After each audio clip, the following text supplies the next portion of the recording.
Hello all, welcome back to the tutorials. So in the previous tutorial we have talked about SDRAM features and we have taken a data sheet and talked about some of the points in the data sheet. So in this video we will talk about the other details. So the first one is about the termination that need to be used. Basically termination is a huge topic and it varies a bit based on the kind of interface that we are using. So the need for termination and all we will discuss in another video. So for now, in DDR, the kind of termination required is called the series stub series termination logic, which in short is called the SSTL. So if you see for a DDR, the kind of termination used is called SSTL_2, which uses a voltage of 2.5 volt, whereas for DDR2 the type of SSTL logic is SSTL_18, which is 1.8 volt. And then the DDR3 uses SSTL_15, which is 1.5 volt. So for now we are restricting our discussion to DDR3. We will talk about DDR4 and DDR5 in our future tutorials. So one thing is that just to keep in short, why we need a termination for any interface is basically to keep the signal integrity intact. That means if you are sending data from a memory controller to a DDR, whatever the data you are sending from the source should reach the DDR at the same point without any issues. So example, if I am sending A should be reaching the DDR and it should be returned to it.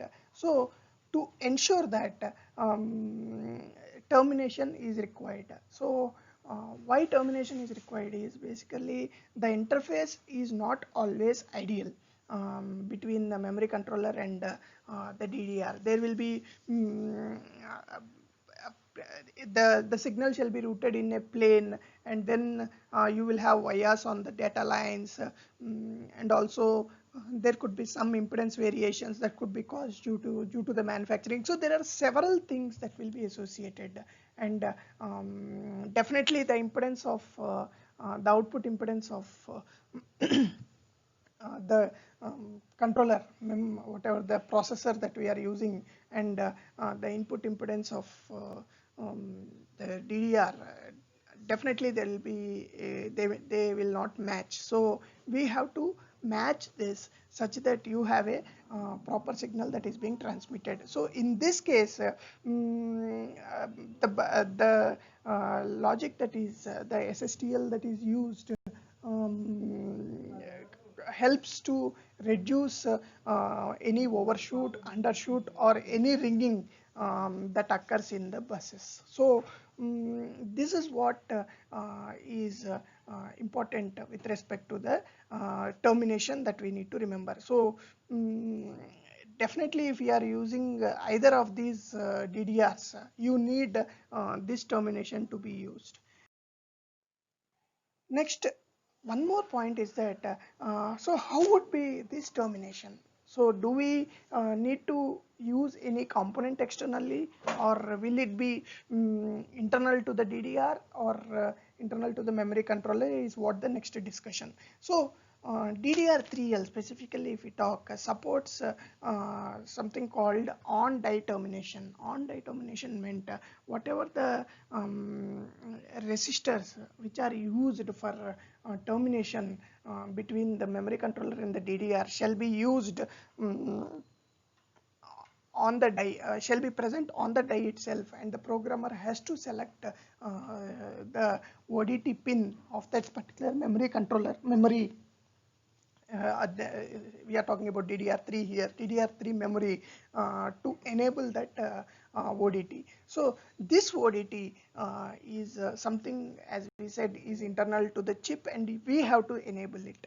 And this ODT, why ODT is required is if you keep this resistor, we can keep the resistor externally as well for termination. So if we keep this resistor external to the DDR, what happens is you need to have a stub like this, and then you will place the resistor, and then you will pull it up to VDDQ. So this will be example, it will be this way. Okay, so now in this case, while placement and routing of these components, you will have these additional stubs that will be coming from DQ to this line, which causes signal integrity issues. So having on-die termination reduces the amount of stub that can be used, because that's the ideal criteria which can be achieved. So on-die termination is what is used in DDR3 or DDR3L basically, and they are used for data strobe and data mask signals. The command control and the clock signals, if we have to use an external termination. Now the another point which we have to remember is, if let us assume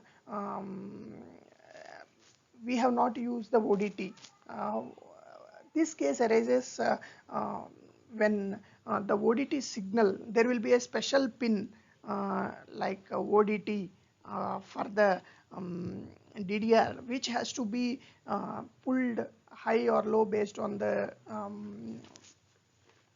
DDR requirement. Definitely it will be active high signal. So when you pull it high, the ODT will be enabled. So before that, what will be state of this termination is like they will be in high impedance state. So only when you apply reset and then apply the ODT signal and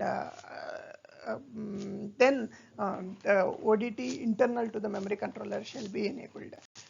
There is another thing also, where if you are simulating your design, like doing a pre-layout analysis of your design, and you see that your ODT resistor is not feasible to use for matching, and you want a different resistor value. In that case, we can use an external resistor instead of ODT. So this internal resistor values inside what we are calling a ODT are fixed, and you cannot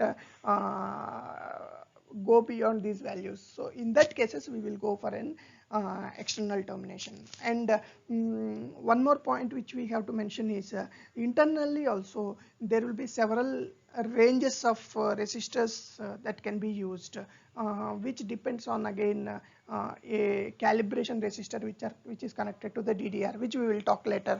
So that is called dynamic ODT, where we can change the ODT resistor on the fly based on the options that are available inside the DDR. Now, as we said, there are different ODT options, ODT resistors we should say, inside the DDR, which are like RZQ by 4, RZQ by 2, by 6, by 8, by 12. These are the kind of values that are used, where RZQ refers to the external reference resistor that is connected to the DDR. How this external reference resistor helps a DDR is, it helps to calibrate the DDR with the temperature and any other component variations. So this is the external resistor which need to be connected to the DDR. This will be generally be 240 ohms for a DDR3L, so or DDR3. This the designer has to refer to the data sheet of the DDR to understand. And then this ODT, whatever we are talking, can be different for write and a nominal condition. Nominal condition is like read or any other command that you are giving to the DDR. So we can vary it based on the usage. And as we said initially, once you give power to the DDR and then you reset it, then we have to apply the ODT signal to the DDR to enable the internal termination, and we have to follow the timings which are mentioned in the data sheet. So that is how we can enable the ODT. So now if you see this diagram which we have been using from the last few slides, this is a DQ signal, this is a VSSQ which is a ground, and then this is VDDQ. So now you will have a pull up and a pull down resistor which is connected to VDDQ, a pull up resistor, and pull down is connected to a VSSQ, which are used as the termination resistor based on the requirements. So this is how we use the termination on die termination in the DDR3L. So that there are again several other points on how we use it, how we connect external resistors for termination instead of ODT, which we will discuss in the future.